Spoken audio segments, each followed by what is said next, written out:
The Silmaril burned against Morgoth's skin, searing his flesh with divine fire as it sat upon his iron crown, a beauty that tormented its thief for 500 years. This was the price of stealing light that was never meant to be his, a radiance born from the trees of Valinor in an age before darkness marred the world. In the twilight sky of Middle-earth, where day surrenders to night, a single star outshines all others, Gil Estel, the star of high hope. Few who gaze upon its brilliance know they are witnessing the culmination of one of the greatest tales ever told, a story of light that spans the ages from the dawn of creation to the final days of the Third Age. This is the story of how a fragment of that primordial light would one day save Middle-earth from darkness. Before the sun and moon traversed the sky, two majestic trees illuminated the blessed realm of Valinor, Telperion with its silver glow, and Laurelin radiating golden warmth. Beneath these trees, the Eldar, those elves who completed the great journey to the undying lands, were bathed in divine light, becoming the Calaquendi, the High Elves. Among these elves was Feanor, whose brilliance of mind matched the trees themselves. Foreseeing darkness to come, he labored tirelessly to capture their radiance in three magnificent jewels, the Silmarils. These were no ordinary gems, but crystals housing living fire containing the pure, untainted light of Valinor. Varda, Queen of the Stars, blessed these jewels, ensuring no evil hand could touch them without suffering. Mandos, Keeper of the Dead, prophesied that the fate of earth, sea, and sky was bound within their shimmering depths. The trees' days were numbered. Melkor, the fallen Vala, who would become Morgoth, allied with the primordial spider Ungoliant to strike during a festival. They pierced the trees with black spears and drained their light-giving sap, plunging Valinor into unnatural darkness. As the trees withered and died, the Silmarils became the last vessels of their hallowed light. Melkor seized his opportunity, stealing into Feanor's treasury in Formenos. There, he took the Silmarils before fleeing to his fortress in Middle-earth, setting them in an iron crown despite the agonizing burns they inflicted upon his corrupt flesh. Driven mad with grief and rage, Feanor and his 7 sons swore a terrible oath before Ilúvatar himself.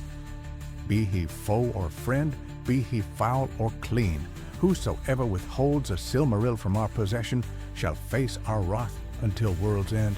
This oath, spoken in haste, would drive the sons of Feanor to terrible deeds that haunted them across the ages. Into this epic tale stepped an unlikely hero, Beren, a mortal man who wandered into the hidden realm of Doriath. There, beneath moonlit trees, he beheld Luthien, daughter of King Thingol, and the Myamelian, dancing in a forest glade. No mortal had ever matched her beauty, and Beren fell instantly in love. When Beren sought Luthien's hand, King Thingol demanded what seemed impossible, a Silmaril from Morgoth's crown. It was a task meant to send Beren to his death, but love made him fearless. With Luthien by his side, Beren accomplished what armies could not. Through cunning and courage, they entered Angband, Morgoth's fortress, while Luthien enchanted the Dark Lord with song, casting him into slumber. Beren cut a Silmaril from the Iron Crown. Victory was short-lived. As they fled, the great wolf Carcharoth bit off Beren's hand, with the Silmaril still clutched within it. The sacred jewel burned in the wolf's stomach, driving it mad with pain as it rampaged through the forests. In the hunt that followed, both Beren and the wolf perished. As Beren lay dying, the recovered Silmaril was placed in his remaining hand. fulfilling his quest before he breathed his last.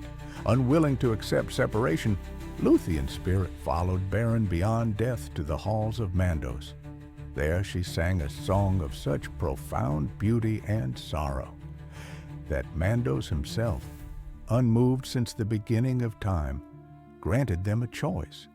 Lúthien could remain immortal in Valinor, or both could return to Middle-earth as mortals for one lifetime together.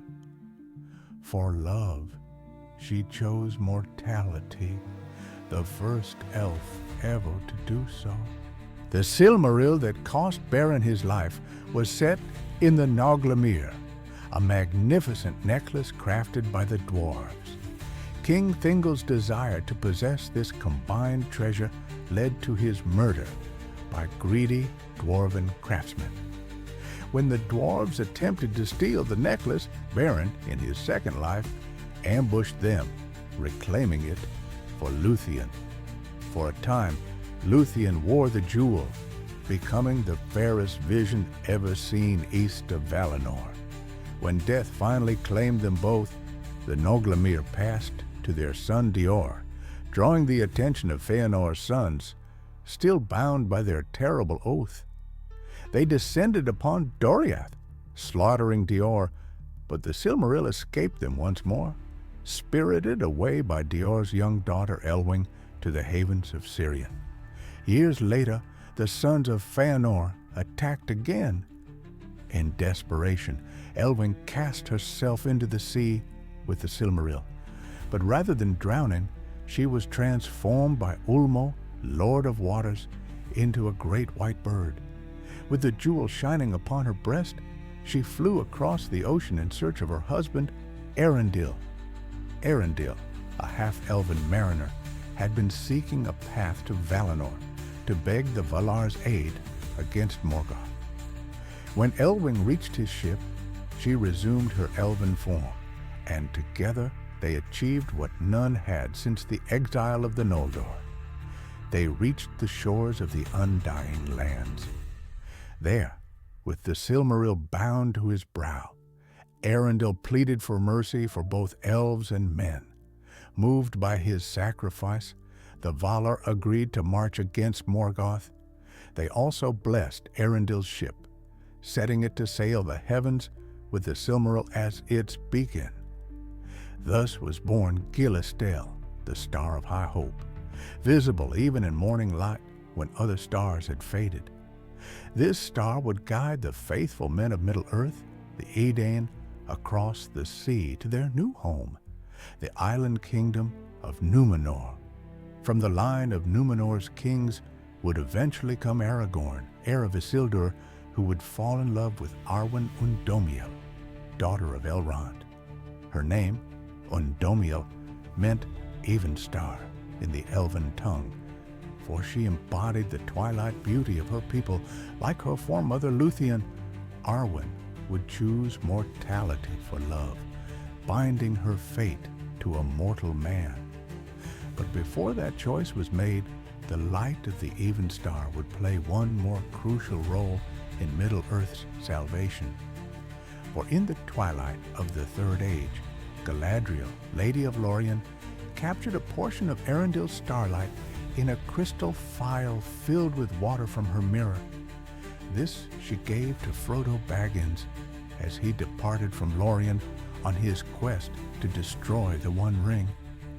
"In this phial," she said, "is caught the light of Eärendil's star, set amid the waters of my fountain. It will shine still brighter when night is about you. May it be a light to you in dark places when all other lights go out." In the lightless tunnels of Shelob's lair, when hope seemed lost, Frodo remembered the phial. Raising it high, he cried words in a language he had never learned. "Aya Eärendil Elenian Ankalima.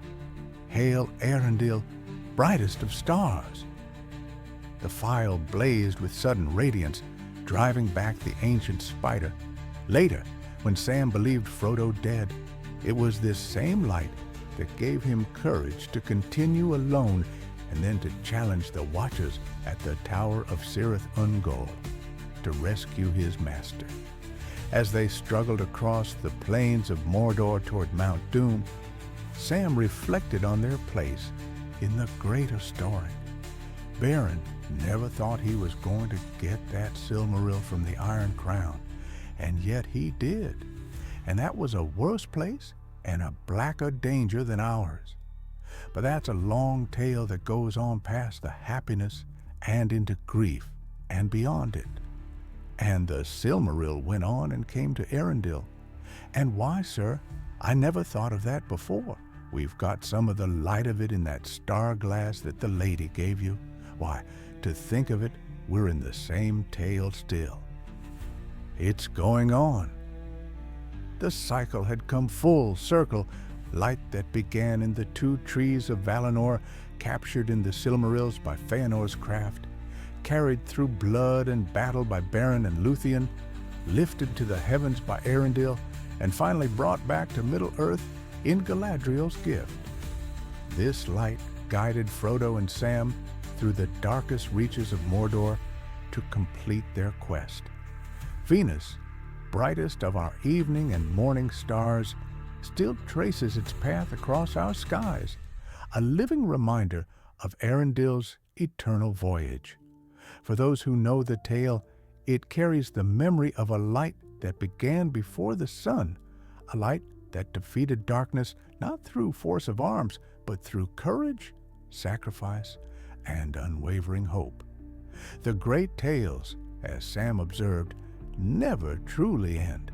They continue, flowing through time like the waters of a mighty river, connecting all who take part in them.